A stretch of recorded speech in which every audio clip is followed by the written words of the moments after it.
Even though what I'm doing with CE5 is what I'm most ridiculed for, it was the project that got the most respect and attention from the intelligence community because they knew it was real. They knew the science of consciousness is real.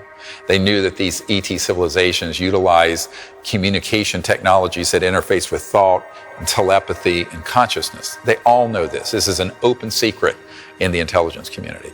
We all think that power is derived from your weapon system, your financial clout, the usual materialistic paradigm. The reason that the deeper elements of the intelligence community have this intense interest in it and don't want the public to know is that, first of all, it is extremely efficient spycraft, which they don't want others to have. Secondly, they know that if people understood the power of consciousness and of mass consciousness, they would be able to completely change the direction of the planet. That is, to me, the big secret. Most people have heard of the random number generator studies through the Global Consciousness Project. A question tonight, can you actually measure the emotional outpouring in a worldwide crisis? Sometimes scientists think that they have done just that. Their machines and computers found a bizarre pattern right after several global disasters. This was an experiment in which researchers placed dozens of random number generators around the world and analyzed their data to see if they could discover anything about global or collective consciousness.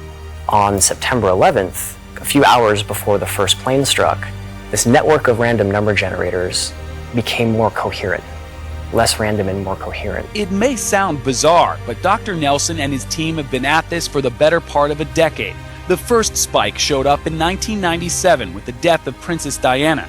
Other events like the Concorde crash, the Madrid train bombing, and the Pope's funeral all registered on those random number generators.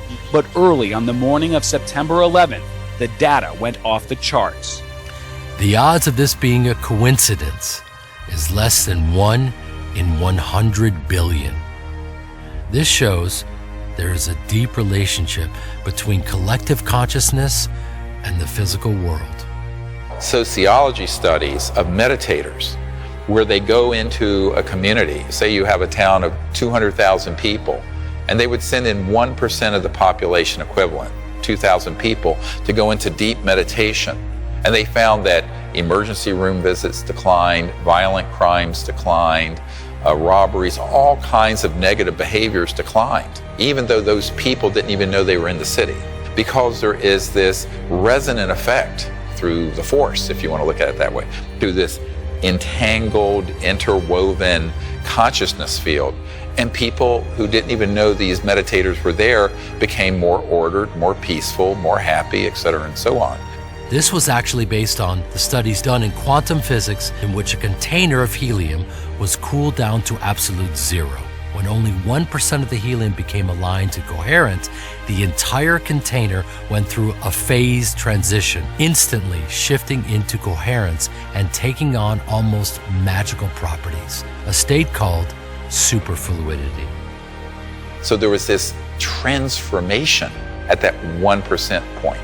When a critical mass of people, and whether it's 1% or a fraction of that, depends on the state of consciousness of those who are practicing the meditation or a prayer or coherence. But at that point, you can shift an entire civilization.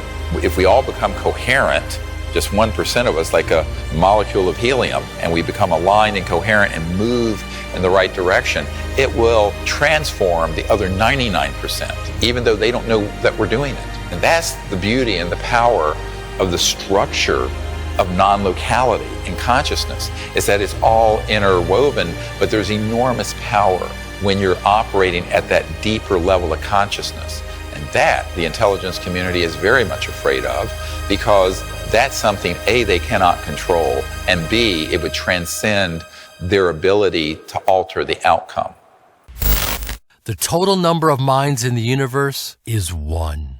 In fact, consciousness is a singularity phasing within all beings. Dr. Erwin Schrödinger, Nobel Prize-winning physicist.